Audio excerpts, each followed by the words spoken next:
Welcome to another cross-border talks focus on Poland, where we recently had Prime Minister Donald Tusk uh, coming to power, and one of his first acts reintroduced to a great extent polarization in Polish society as he changed the heads of a number of state-owned media. Malgorzata, can you first introduce us about what happened in fact, and then we will try to reflect on these developments. Yeah, hello Vladimir, hello everybody. Not much time passed indeed since we last discussed developments in Poland, and yeah, things are happening very fast.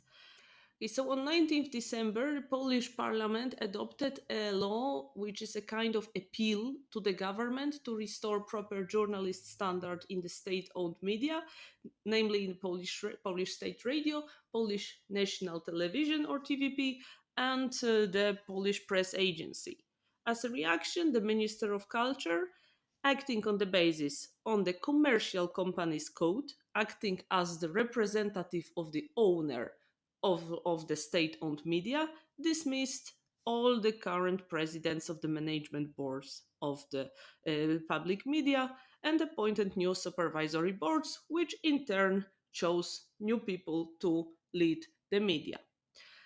This is, as you can see, quite a controversial legal construction because there are already legal experts saying that different legal orders were mixed up because one thing is to declare that the media were not working properly and they were not doing their constitutional duty to provide non biased and valid information to the society.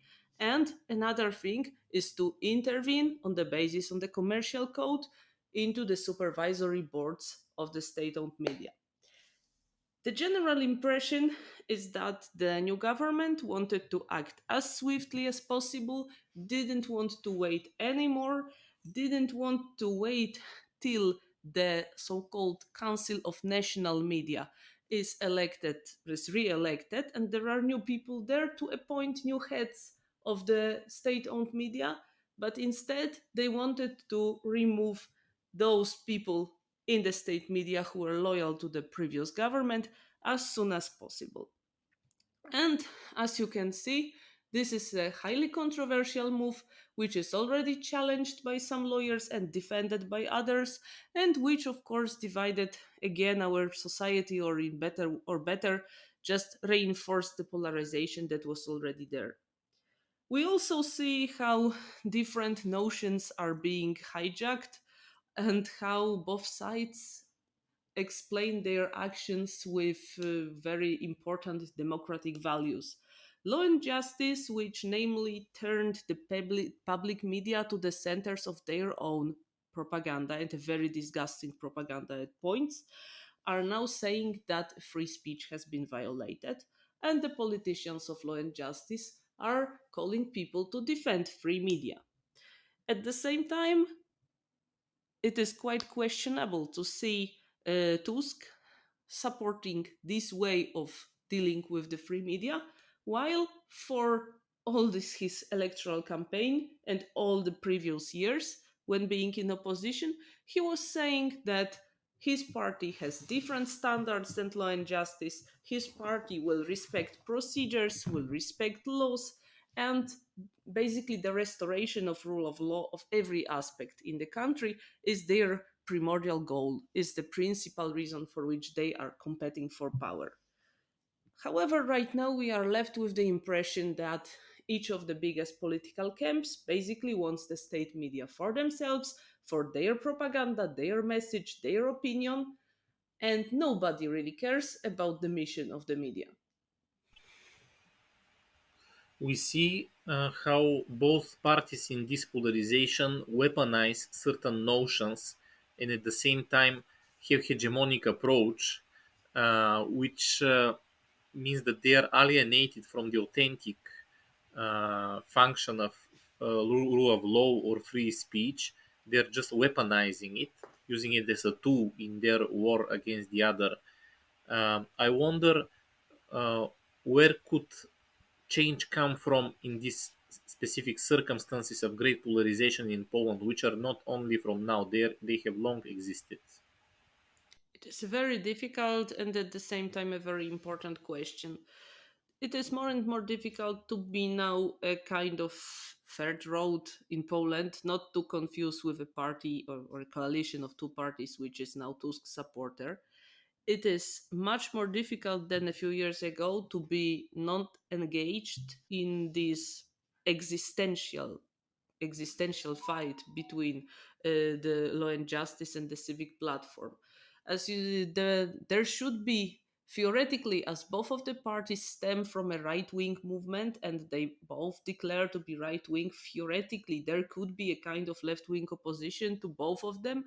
But the reality is that the biggest social democratic party in Poland is now Tusk's supporter and a very ardent supporter as well, and any kind of alternative left is very weak and virtually invisible in the public landscape. The question, if you want a change to come, however, I think that this will not come very soon, but I will perhaps leave the viewers with an open question.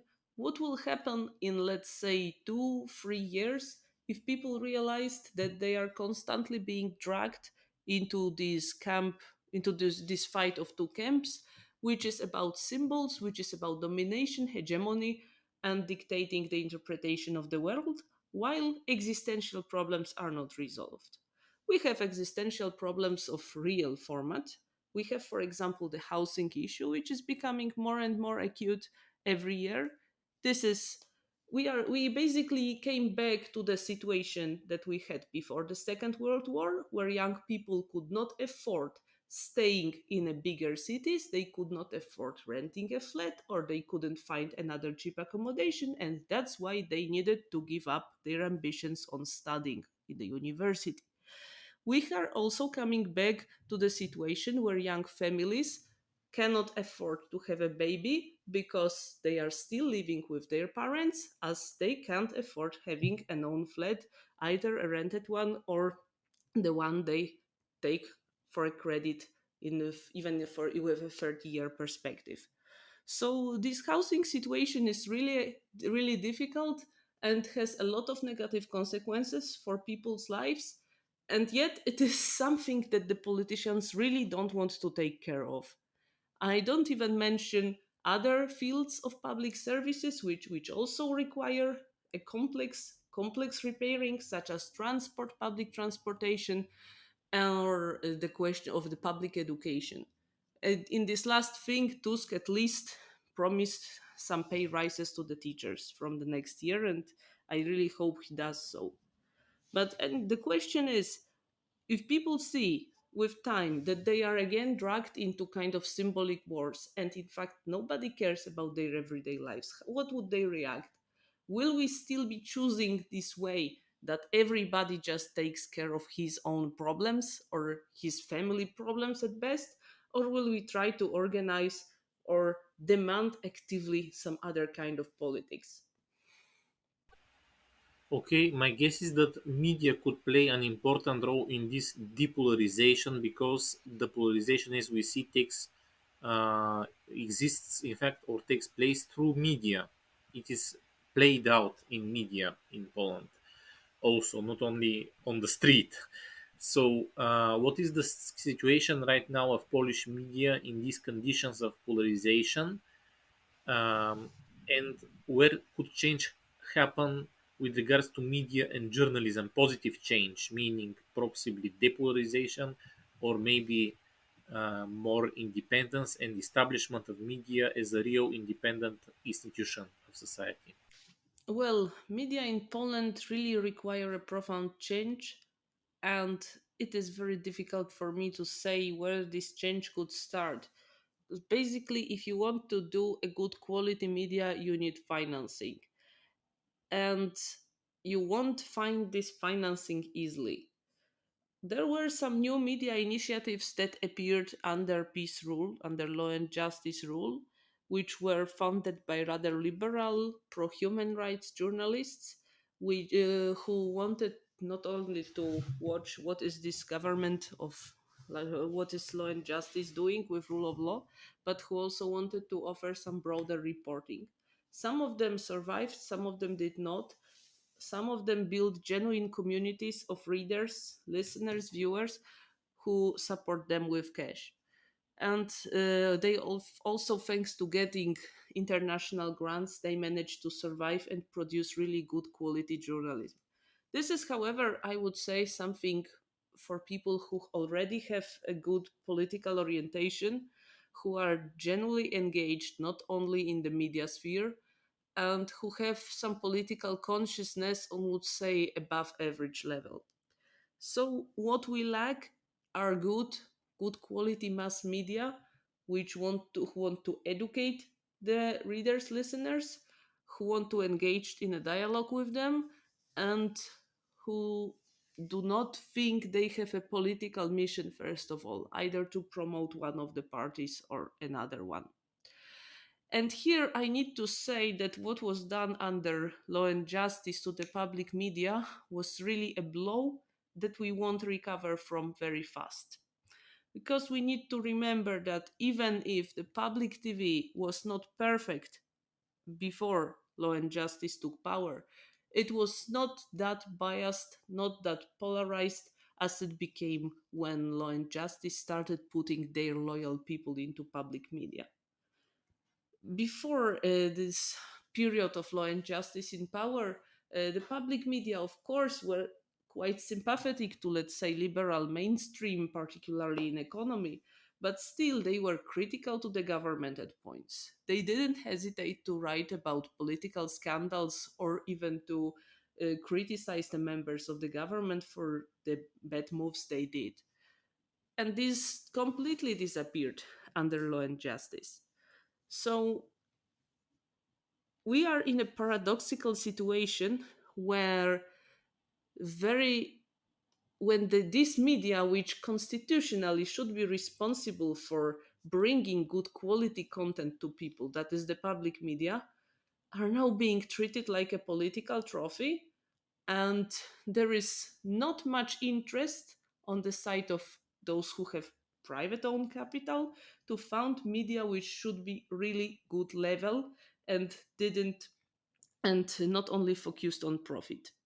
Of course, the private owned media, like the TVN television, the one of the most important liberal media that stood on the side on Tusk all the time, they also produced quite good content at points, but it was all the time subordinated to the logic of the political engagement and the logic of profit. So I won't have an easy solution here. I could say at the moment that the solution are the grassroots or, well, let's say collectively owned media made by enthusiasts. But as a person who is engaged in making such media myself, I am absolutely aware that this is extremely difficult, and perhaps people trying to do such media will also need to work somewhere else at the same time, which of course means they can't devote so much energy to the media activity.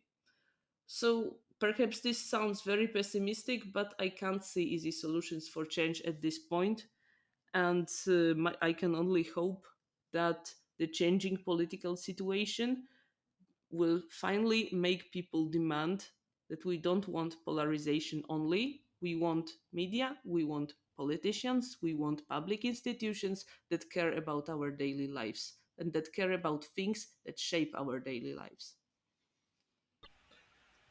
For change to happen, first it has to be part of the consciousness of the people. It has to be understood that it is necessary.